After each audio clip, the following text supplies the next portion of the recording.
Good morning, guys. Good morning.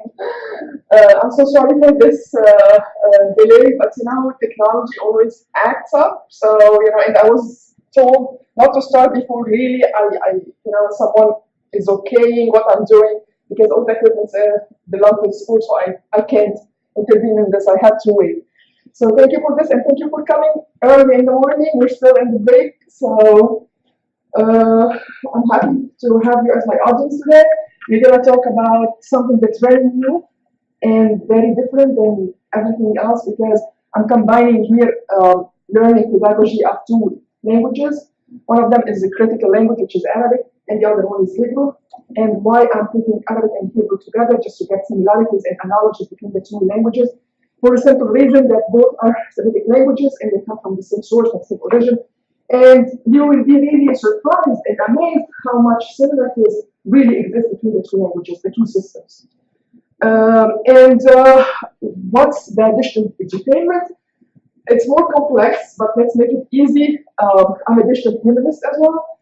And digital here means, digital, everything that's digital, right? Like this is, I created an Android app. So I created this by myself with a team, a crew. I hired a crew, it's very grand, and I had all students working for me, and they got credits for that anyway. And we created this app, and it's coming very soon. I have the copyrights of it. It's coming. The publishing is coming under Francis and Taylor in a couple of months in March, and it's under the sponsorship of the International Society for Languages under Peace Studies.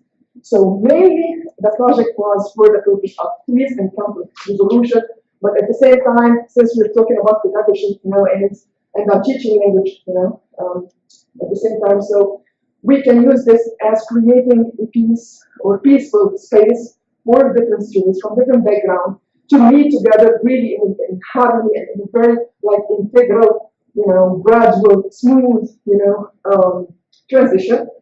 And to make them really appreciate each other, comprehend each other, respect each other just within a safe environment, that we put them all together and they just do this naturally without saying, hey, we're learning this, and this is how we should do, and this is what's right, and this is what's wrong. Let's put all of them in one procedure, in one operation, and manage, I don't want to say manipulate, but, just because we are all moderators like in the classroom, we put students together and we want to see how they act together. So we will put them together in a way that they find that they are so close to each other without really forcing it on them. So this creates more harmony, on the long term. And edutainment, since we're still in the item, so it comes from two different words. It's edutainment, it's education and entertainment. So we have this combination.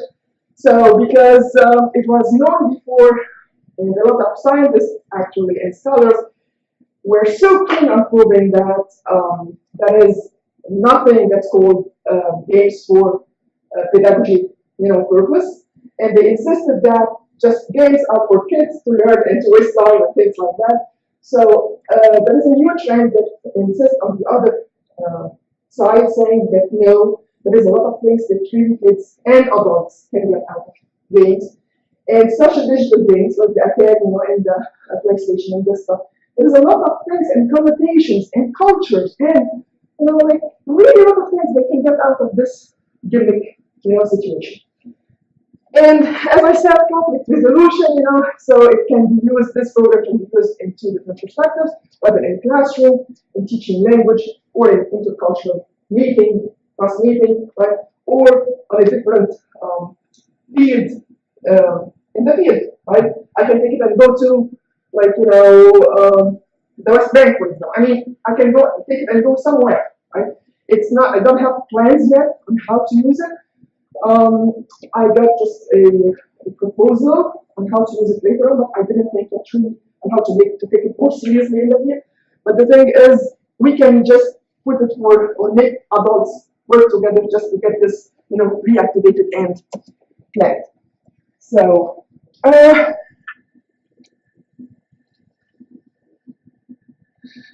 after the title doesn't move,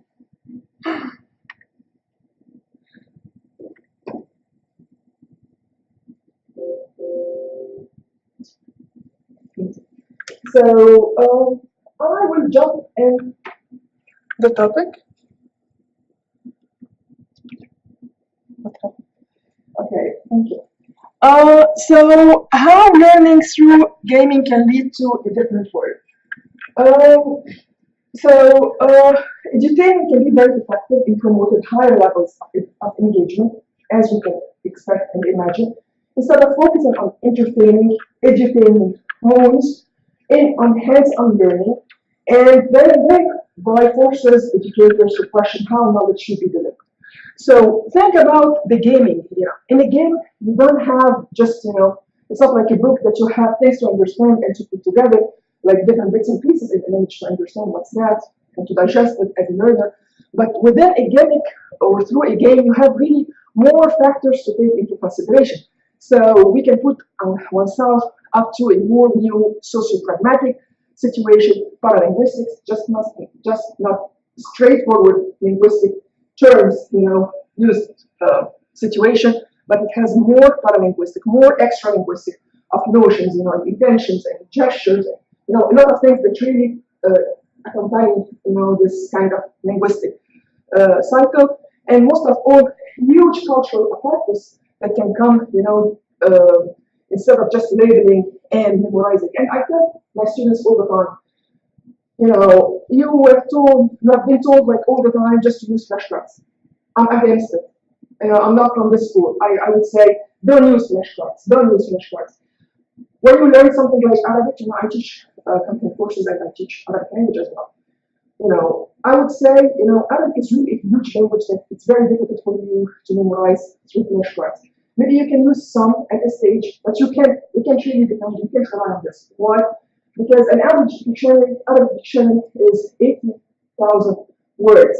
Compared to any like Romance language, which is like French or something like this, like an average dictionary in Romance language, like Italian, would be between 8,000 to 10,000 words. So we're talking about 80,000 words. So, how you would really use flashcards to memorize all the Arabic vocab.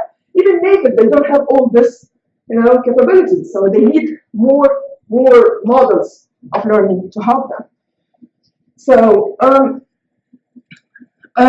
so as I said before, edutainment is a kind of stimulate more individual and collective curiosity, and it presents information through an interesting manner, very different than the traditional one from the old school, and it put people or make people more indulged through their curiosity, to learn more knowledge, to further their knowledge, and it's for sure that this drives more the self-development for more interactive setting. So when we play a game, for example, every input to our senses functions as a stimulus that we can interpret as information, and from which we can derive further information. During this process, our physical sensory receptors can be thought of as information transducers, so that convert external stimuli into nerve impulses that our mind can recognize, regardless of our consciousness accomplishes it. So it goes behind the mind. We don't really think how we learn when we have it this way. When it comes through game, when it comes through a natural situation, natural state. So it goes on behind of your mind. You don't think how you learn, right? It's just it's more intensively. So it creates information by itself that's stimulated by external information.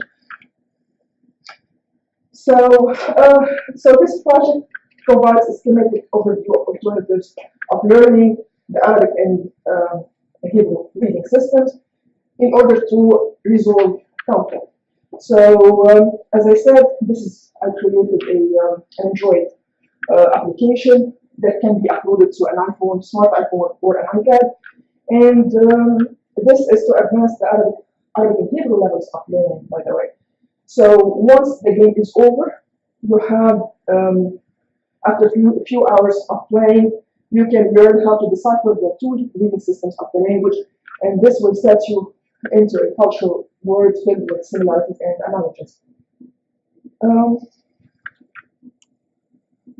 So the learning process is accomplished through practices that reveal a particularly clear reference to the core of behaviorist theory, characterized by the repetition reward, the reinforcement, repetition reward reinforcement, and this will be sent through a few hours into the language in order for you to learn.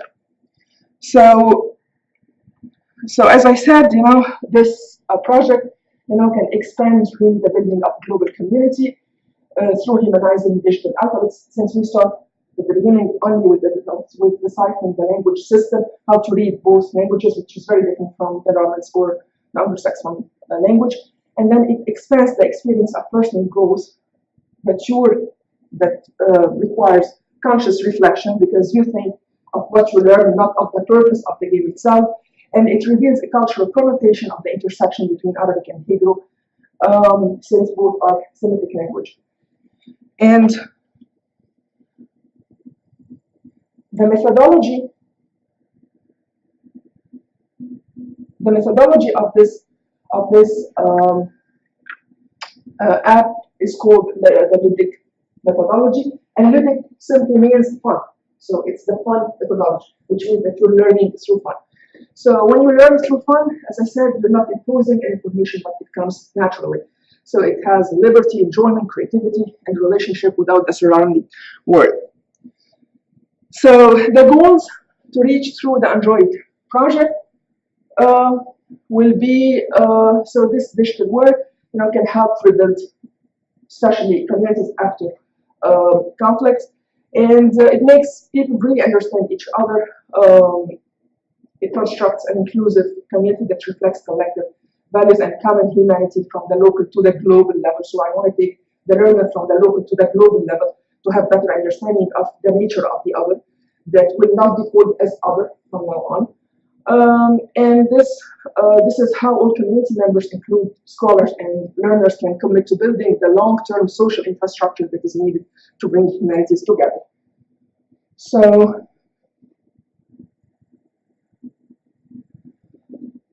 the importance of considering language in conflict transformation and peace building is not to be neglected, as important and probable that any conflict can be resolved or changed without using linguistic means, because there is a trend that says that the language really has nothing to do with building a community, which is very wrong, because everything goes through a language. Without this language, you have a huge barrier that really stops you from understanding the culture and builds a wall between you and the other. And you really call him at this point other with the capital O, because you don't understand what he's saying, you don't understand the pragmatic of the language. So really this will throw a lot of misunderstandings and problems. So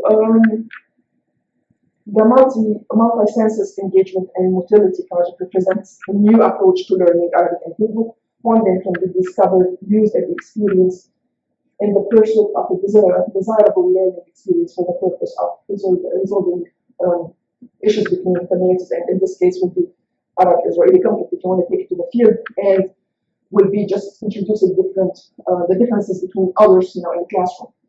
So I would say that this game is not really developed solely for entertainment, as I said, because there is a part of entertainment, because it's playing good at the end. You cannot forget this, but at the same time, it has an educational potential. And as you can tell from edutainment, this is a neologism that says education and entertainment.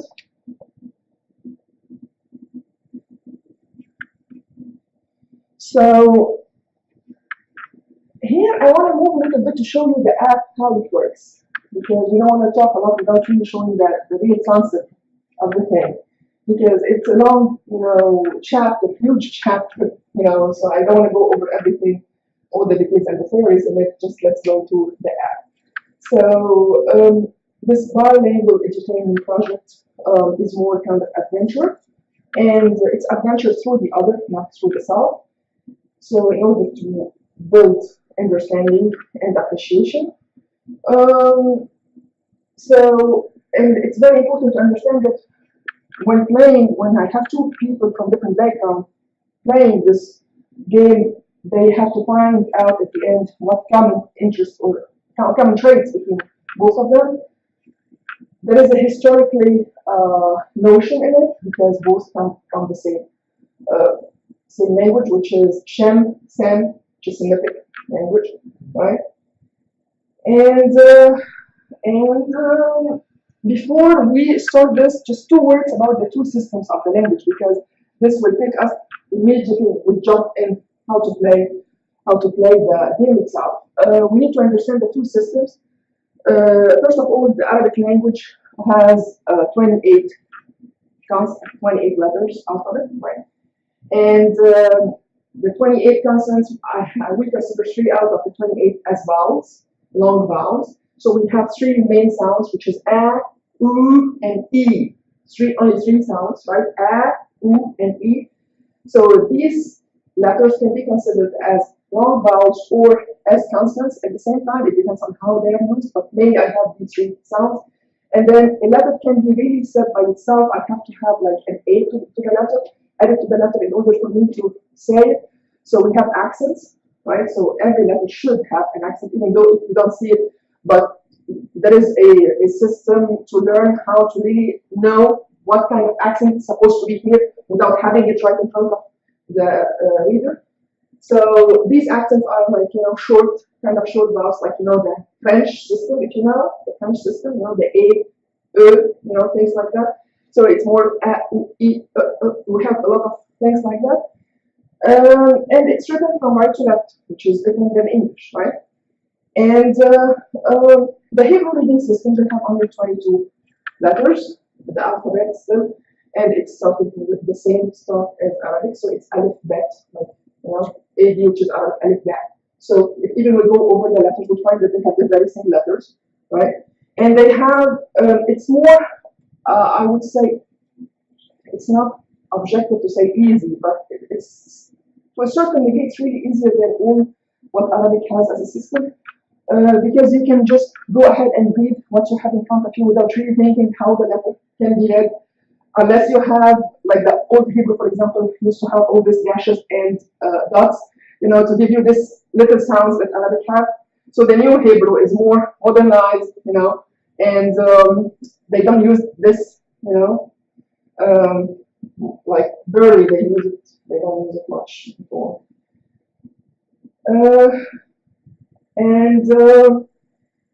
And we can find a lot of things really that's very similar between the two languages. So I'm going to show you how this works. So I have a lot of things, but we lost the minutes at the beginning, and we don't have time for everything. So when you upload the app at the beginning, this is what you get. So this is something that asks you to create your account and enter your email and your password. And from now on, you will be able to log in and then log out if you want to. So this account will be created or associated with your email. And then,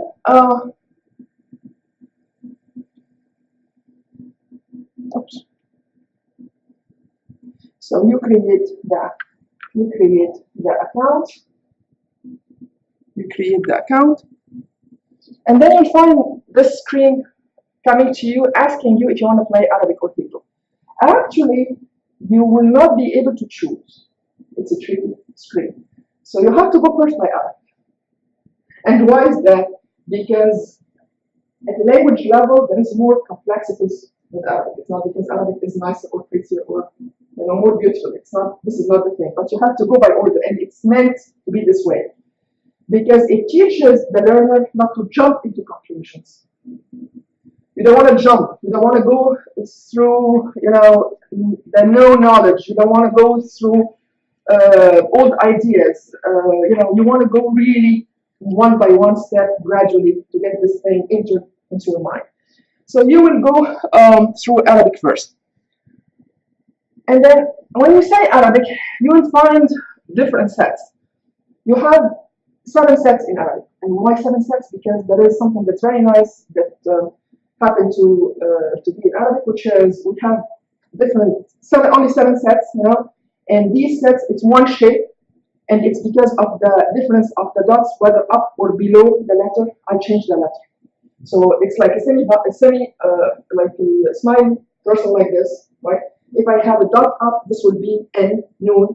If I have a dot down, this will be the, B, right? If I have two dots up, this will be cat, right? So it's one shape, and then it's because of the dots around, whether up or down, and how many dots I have, this will tell me the letter. So in total, I have 7 sets, right? So it's divided into 7 sets.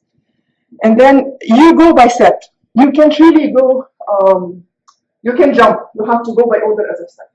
So the first one, it's not showed here because it jumped in the screen, but the first one really shows you, because every letter can be, can sound differently. It depends on if this letter is followed by a long vowel or a semi-vowel. Like if it's followed by a, for example, the ba plus a will be ba, right? But if it's followed by a short a, which is an accent, will be ba, right? So you have the first letter, which is ba from the first set, and then this, associated with different way of sounding it. So ba, boo, be. How to play it? The student or the learner will click on the first one, and when he clicks, he will the sound will be set to him, right? And then he will go over all the set, so he gets the sound out of it. When he gets the sound out of it, he will try it by himself. Every time he does it right, they will cheer him. So you will find people like, hey, and things like that. Every time he does it wrong, because he has to try it like a couple of times, at least one time by order and one time randomly. So the second time, or whenever he does it wrong, he will find like people not booing at him, but giving him like negative impression. You did it wrong. So it's more interactive that keeps the learner motivated.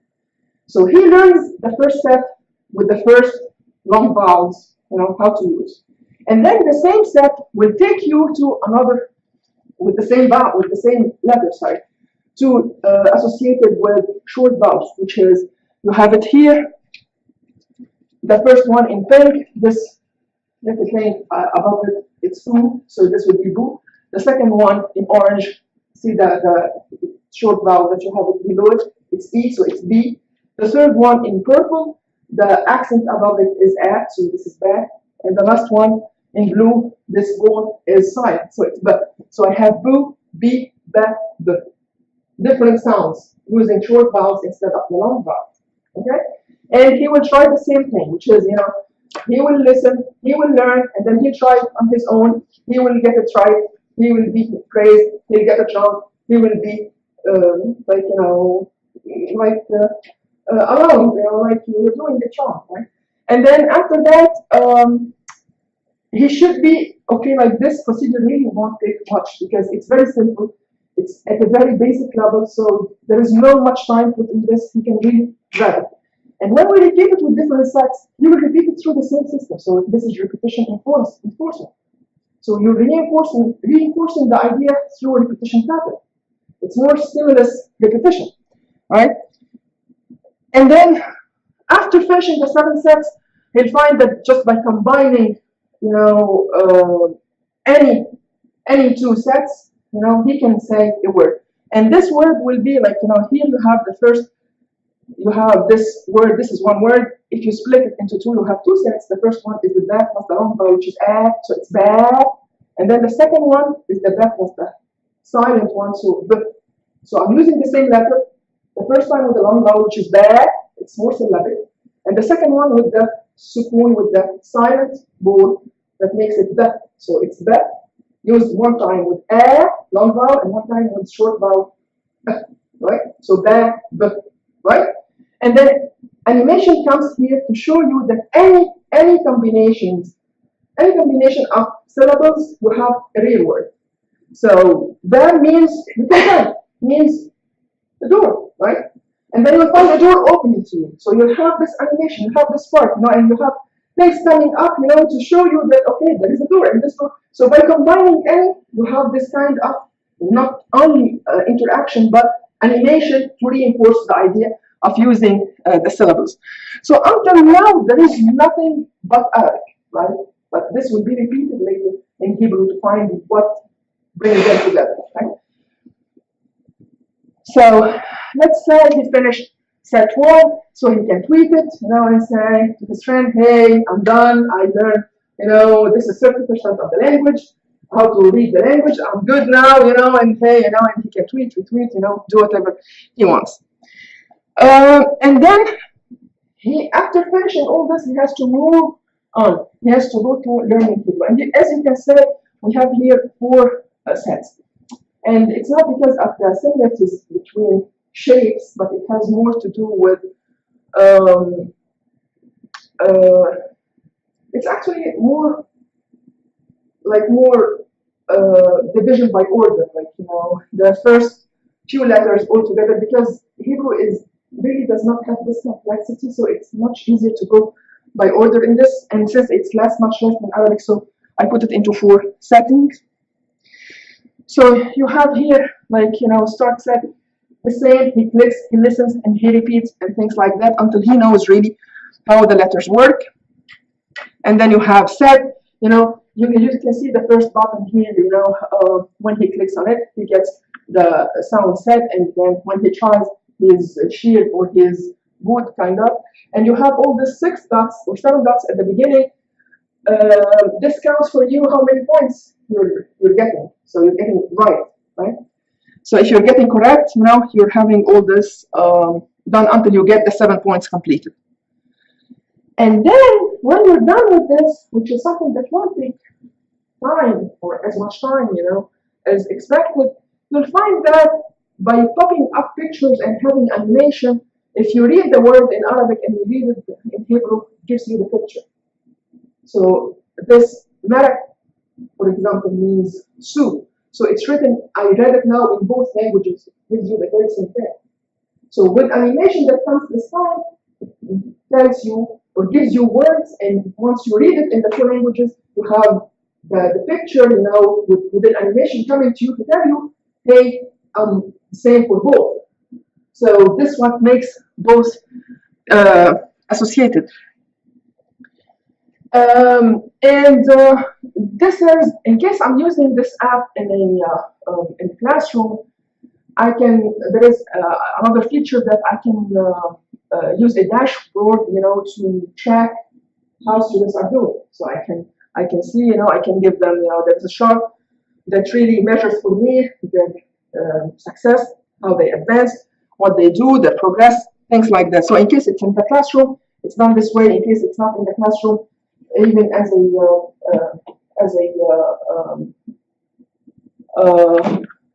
an experiment in the field, we can still measure it. So and then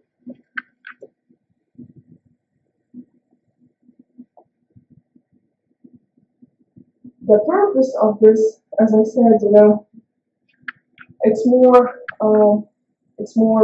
to put people together, to get people together, and to make them really understand each other and appreciate. So it does not let people jump into conclusion, but they have to go really one by one, to understand each other.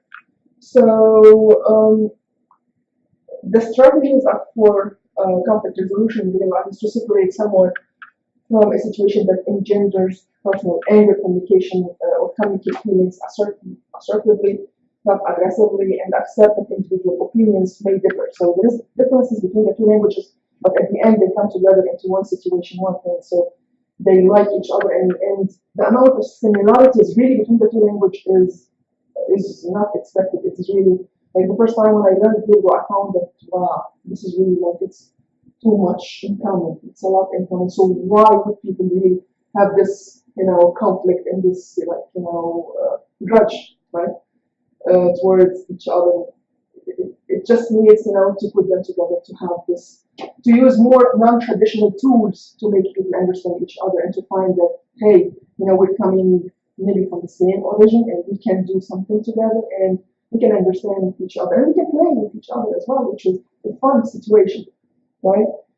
So this, will produce a clear winner situation, and learners will not jump to conclusions to make assumptions about the other, but it has to really follow a sequence game, and the situation is designed in such a way that the learner will forget the past and stay in the present in order to pursue the game, because he can't try to jump in to find out what's in the future, or what should he expect later. Now he has to go really through the same procedure and have all the patients to learn, understand, appreciate, so it's more sequence thing, procedure, and that's why we can use the non-traditional tool here is to use the language into a conflict situation that helps creating this safe environment. And so through playing the cognitive approach in this way really solves disputants issues, and make them not to look at the other as other, but to look at as a partner of the game that they have. He has to really put some effort to understand, and each of them really have to come together to find that, where are the similarities at the end, instead of just, negotiating a position from the very beginning, but, at the end, we have something in common. Let's work on it to build on. So this was the first phase of the project. The project is still going on to take it further on different levels. But you can take it on different levels before starting first with a very soft start. You need first to understand what's we're talking about the language now, and it's a game about the language. So first of all, we have to introduce it very softly through this language alphabet thing, which is basic. And we don't say that, this is basic for adults. No, they will find fun in doing it because, there is something that is within the animation that happens, within the circle of words, and, there is a story that's said. You can read the story that comes from bits and pieces, through animations and through the combination of the procedure of this sequence, sequence game. And so it's presented as a non-traditional tool for creating a peaceful space, for whether for learning, if you want to take it only for learning language, which is fine, or we can take it further, through communities and through fields, which is okay. I think, thinking always outside the box is good. I was asked before if this tool is, or this application, are you doing politics? I said, no, I don't do politics, but the thing is, we as humans humanize politics, right? So that's my non-traditional way to make people get together, people talk, and then, we can take it from there. We can do something about it.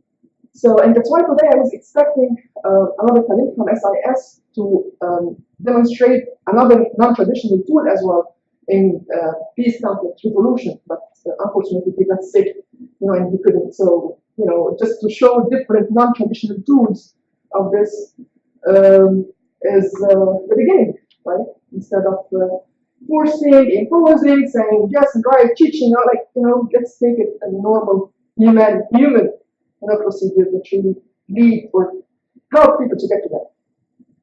Thank you. So,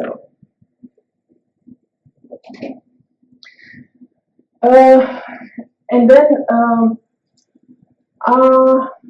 first before that, because we can keep it this. Let's take questions first, and then we'll do this. Yeah. So, any questions? The tension is great and it's marvelous. Now, when you say it is a game, where is the game part in this? The game part happens here in two steps. The first one, it happens with interaction, so that person or the player is interacting with the machine by learning and trying what he learned, and getting words together that are meaningful. So he learns the sounds, within the system, and this system will help him to create words. So he will be learning the language while interacting with the machine itself. And this happens. The good thing about this app at this phase, that really it doesn't take time. Like in a few hours, you can learn how to read the two languages. And by playing with the sets, you can get a lot of things right. And every time you get something right, you get the picture pops up to you saying, you said like, a car, you find the word for a car, you make it, and then you found that this word is a car. And if the word happens to be like said the same way in Hebrew, you will find it in the two languages. So at the end, you will have, at the very end, after learning the two languages, you will have sets of Arabic and Hebrew. And when you try from these words, you'll get something that's very similar in both languages, and it pops up to you with an animation. It plays around it, does something. So, and it scores for you, how many points you're getting. So it's interacting with the machine, having this visualizing thing, learning the two languages, how to decipher their system, very quickly, to get to the point at the end that, okay, even though at the basic level there is something similar, when we take it further, they find more similarities and more analogies and more things that's really in common. So the next question, let's say the player is, let's say, he's more than, let's say, beginner. Is there, are there also options for, let's say, advanced one, intermediate? Working on it. I'm still working on this. So this is the launch on the first phase, which is for someone who doesn't have any background, who doesn't know anything in both languages, right? And then next step will be, taking it further through narratives, and playing more like the accurate or actual, game of, the PlayStation that we saw, our kids playing. So it's not still ongoing. So it's not yet done. I have more questions. Sure. Go ahead and let them have Yes. Does the actual students how to connect letters? And for example, if you have the letter by ta, the game shows students how to connect those two letters to make the word right, or no? It shows the different types of words, how it's written, how these words are written. So you don't click on them, but you have planned sets for you. Just click on the sets. So if you want the yeah without anything, you'll find it. If you want the yeah plus a, for example, you'll find it. So you have all the options, and you make your own word. And then the animation will come, to play something in front of you, all of a sudden to tell you what did you choose, because you're playing with anything and you have to say it. You will not get the animation, you will not get the picture, you will not get display before you say it properly. So this will happen after you learn how to read, the system. So you should be able to read this, in order for you to get the real picture. And then we'll take you to the second phase, with Hebrew, and then you read it in both languages, and you have the thing playing in front of you, and with few like intervention, like maybe to move to the other side, you need to move, the guy, like little animation, because there is. I'm taking into consideration the fact that we can use it in the classroom, so you need the students to do much more than just letters and reading, even at this level. So you're playing with the game, but the game will not listen to you before you read it. So you should know it before it helps you find out what does it mean and how to read it. How do you know it's going to be read correctly? Is that a voice recognition? Yes, yeah. There's a voice playing over everything. So and you have there is a voice recognition, and it listens to you and it tells you.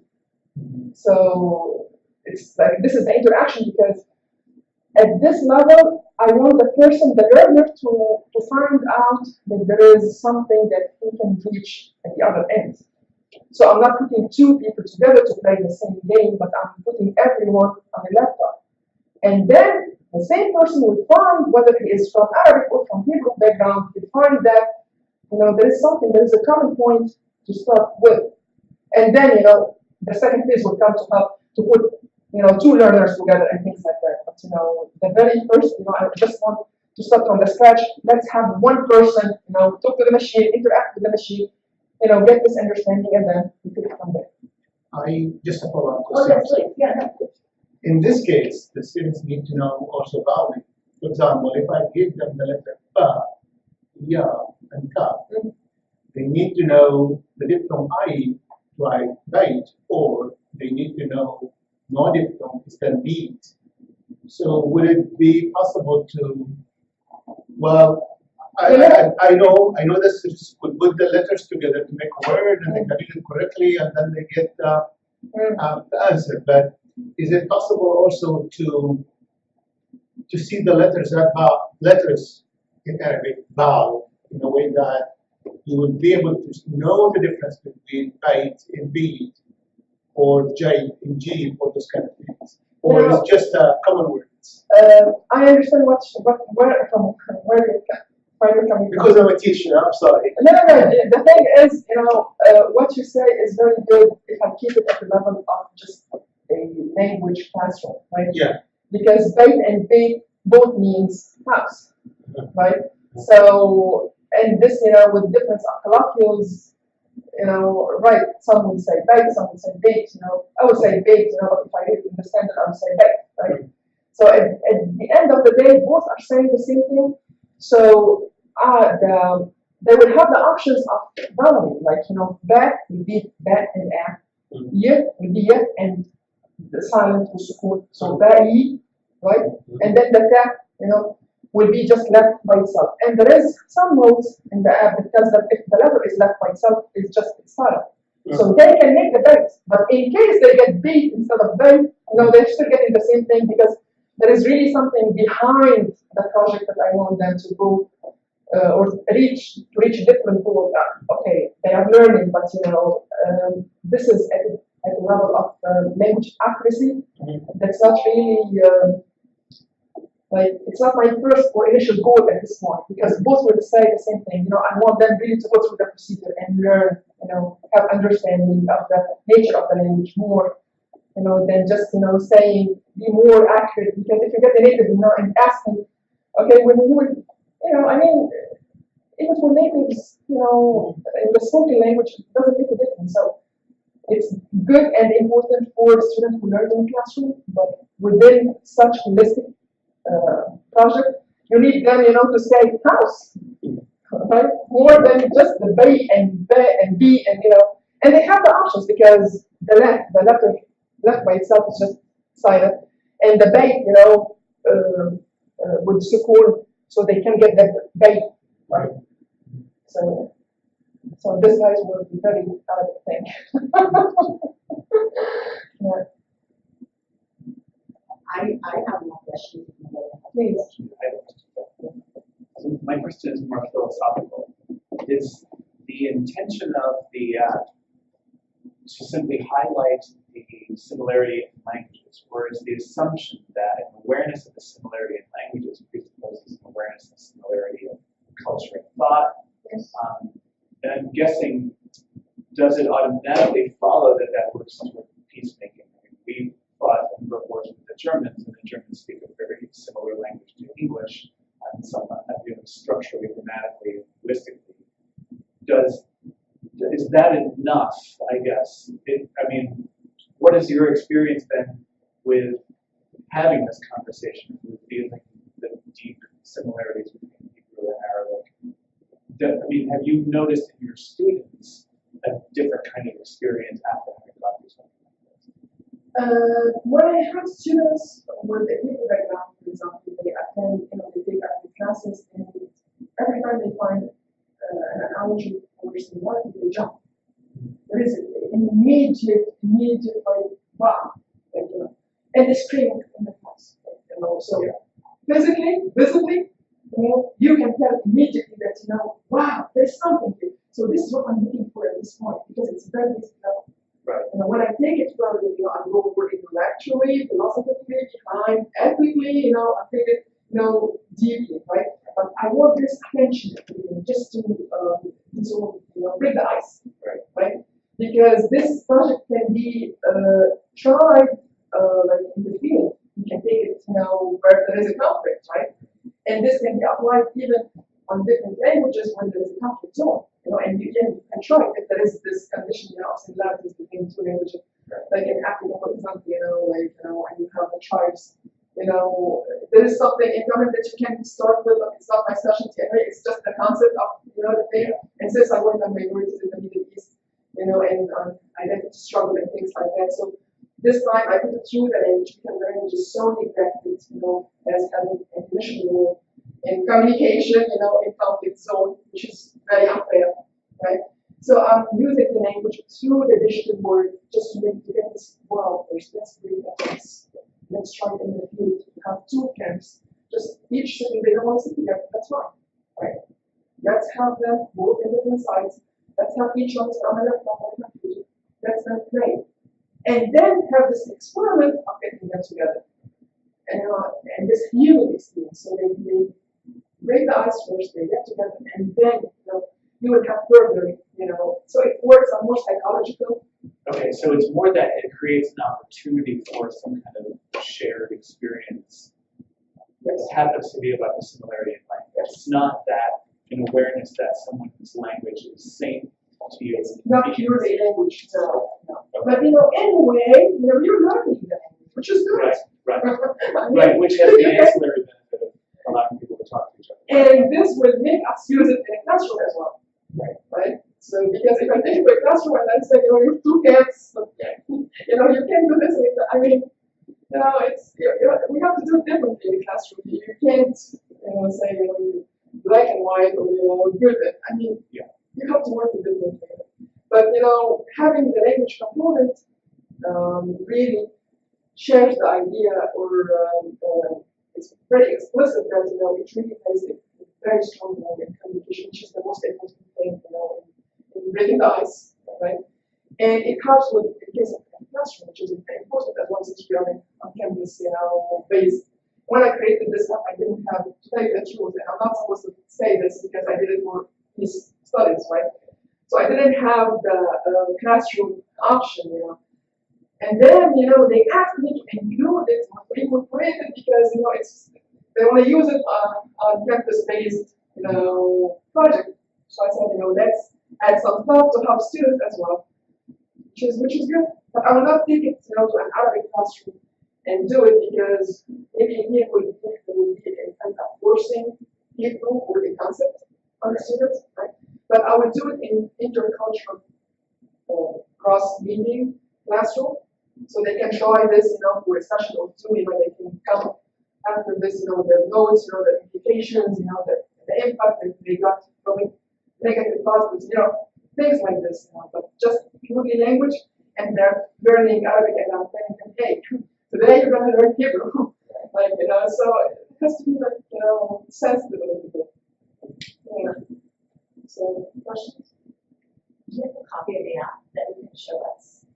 The app is under publishing because of copyrights. Right, no, I need to mention that. But I'll keep your emails, and it's supposed to come on March, because if this app is sold or used for commercial reasons, this should be really sold, for a lot of money, right? But I'm not doing it for money, and I can't, I got a grant, so it's so complicated. So I have just to follow, the instructions of how to use something with copyrights that can be used commercially, because there was a university grant involved. So, but once it's published, the school name will be on it, my name will be on it. It will be for used for public. And I think I've taken the initiative to go to the library here, and maybe I can make it available for students and for others to try. I think I didn't really make up my mind how to do this because I need to find out. But it's an idea that maybe can be useful for the people here, whether students or adults on campus. Especially when the other versions come, with different higher advanced gaming thing. Okay, you did mention that you were not going to HB6 in your Arabic classes, but you have these notions and you feel like you would like to spread it out. Yeah. So how would you motivate your students in your Arabic class to go, at least to try? First, I would ask them to do it on extra credit. I'm asking you that. So A lot of like times a night class. basically because if it's not in the syllabus, you can't really push it on students. So it's very easy to complain. So we don't want that. So maybe this can done on extra basis. And since it's just went out to be launched for copyright things, issues. So I think I'm discussing it with the department, to take permission, because this means really like higher level of permission, to make music in the classroom. So because it's a huge program and we have so many students, and I can't give my section, and make them, do something that's very different from the other. So this has to be applied on different sections as well. So it needs a higher level position. But I'm planning that. It's just, it went out, last month, a few days ago. So I don't have clear plan yet, but I have all the semester to work on this, especially when it's published, under the school name and my name. I just wanted to suggest, I think the real test will be when it comes to, like, as you said, promoting the piece, is actually to, I don't know, it's possible technology, but to have a player actually playing against another player with our English speaker or Arabic speaker. Have you thought about it? Because this is like a solo, basically. I know. Like teaching Arabic and Hebrew, and also It's more emphasizing similarities between two languages. I saw many experiences, like one documentary that I saw was really very inspirational to me. It had a lot of interviews from the two sides, Israeli and Arabs, right? But it's really from the conflict zone. And they had the same questions asked to both. And when it came to make them interact, both were always shouting at each other and didn't want to hear each other. And it was like always the question ended by a chaos. So that's why I said at the beginning, I don't mind to have this cold situation, which is you and the machine, and have some animation to entertain the player, just to make him appreciate, not appreciate, yeah, he will appreciate, but just have the patience. So you're growing the patience, you're developing the patience, toward the other, and then when you have them together, it's already there. So they don't start by this clash. So I want to avoid the clash at the beginning. Now, if I do it here in the classroom or on campus, it won't be a clash. But if you take it to the field, there will be a clash because you're going right to the household, right? To an area where you'll find people from both sides who don't like each other. So let's try just to have it the solo thing, interacting with the machine, and then when they have the patient, they grow appreciation, and then they get together and listen to each other, because listening by itself is a great deal. So before deciding this way, not because I'm visual humanist and I think only of the machine, but the thing is, I saw many experiments before through interviews that people tried to put them together, and even I heard it from so many politicians. I attended so many things, and I heard it. They said, "We go to these people and say, let's help you solve the problem." They said, "What problem? We don't have a problem." And then they go to the other side and they say, "Okay, we're here to help you. Help us with what?" So there is really not an unawareness of, there is a problem, let's work on it. But I think again, In the classroom, it can work. There is no problem. No, that's okay. In the classroom, no, it will work. But if you take it to a hot, crisis place or anything, you need first to take a deep breath. Take a deep breath. Right?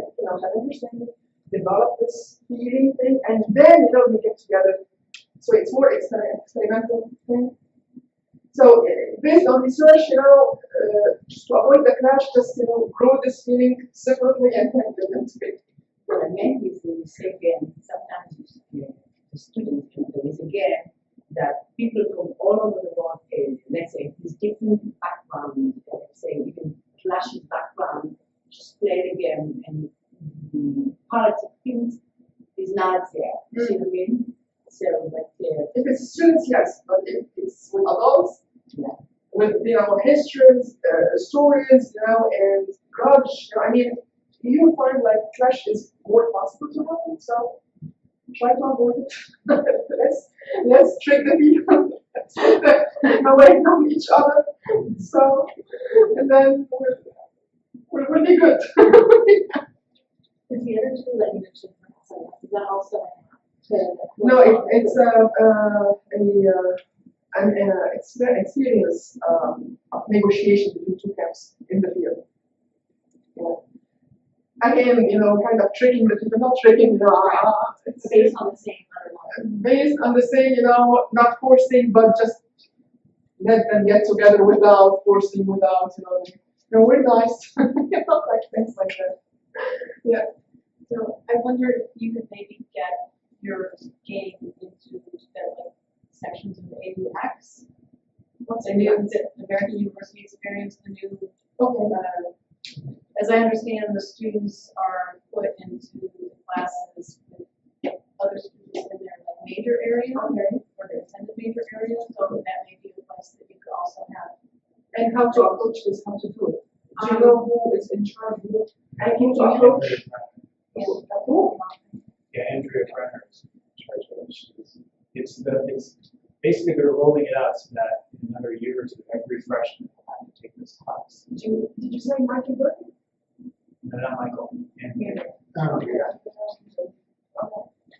And what's her position? So she's the, Yeah. like the, I don't know if her title, the coordinator of this program, and it's the AUX, at least one of the classes that are, because it's a series of two, one of them is really focused on, appreciating diversity and understanding, where other people are coming from and how to negotiate with people who you feel are different from you. And so that may be a useful slot to be able to insert the game. Thank you for the suggestion. This is really, really interesting. And email me, I'll find out at the library who's the person to contact to try to get. My name is Carol Eno. I can email it to I you, know. so, It's yeah. you. I have Michael. No, yeah, it's serious. It's Carol or Caroline? Carol. Carol, okay. But the bite in Hebrew is bite too. Yeah. Okay, just I don't know if you can Yeah. web. When you have baked bite, and in Hebrew it's just similar to the bite. Yeah, because it's similar to the standard, not the colloquial. Yeah. Because it's baked in the colloquial and baked in the standard. In the classical. Yeah, awesome. I don't know if you know, but I teach people. Oh, okay. So, any other questions?